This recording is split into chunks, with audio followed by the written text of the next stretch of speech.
Kecha 27-may kuni kecha soat 2larga rosa kuchli shamol bo'ldi. Mana qaranglar, mayska bo'ldi. Ton yer pon bo'ldi. To'kib tashladi shamol. Yaxshi boshqa ish narsa haqmadi, boshqa narsalarga. Endi kelgan bola shunga ursin deymiz. Giloslargacha qo'parib tashlab qaranglar, tutdim. Olma bitmay.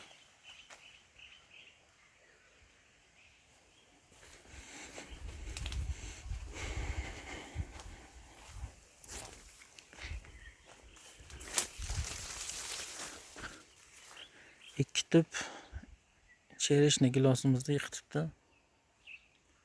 2 tüp, keyin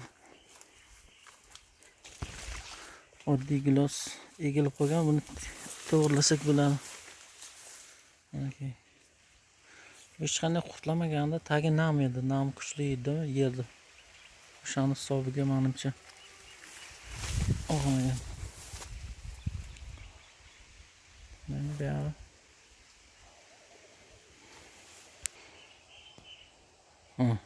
Bu gilosimizni egib tashlagan. Buni endi ko'tarsak bo'ladi buni. Ikkita gilosimizni egib tashlabdi. Bular yaxshi pishayotganini. Mana butun yer xona bo'ldi. Darvozagacha o'pib qo'ygan bu. Mayli.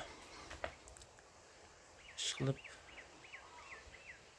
boshqa narsalarga ziyon yetmadi, shunisiga shukr. Yaxshi. Bu daraxt ishlaymiz bu. 2 gram yana chiqargan.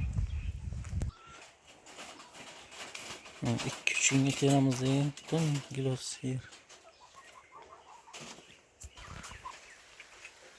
Yaxshi pishib qolgandi. 3-4 kun qo'ygandi terishga buni. Yaxshi ish qilib bor, ancha narsa bor. Juda ko'p narsa to'kildi lekin. Yaxshi pishganlarni.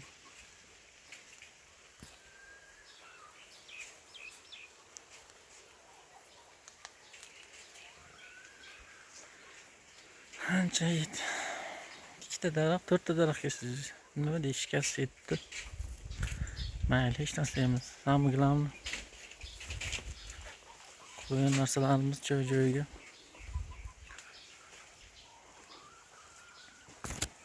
Bunaqangi shamol bo'lmagandi, lekin juda qattiq shamol bo'ldi. Hamma narsalarni egib tashlab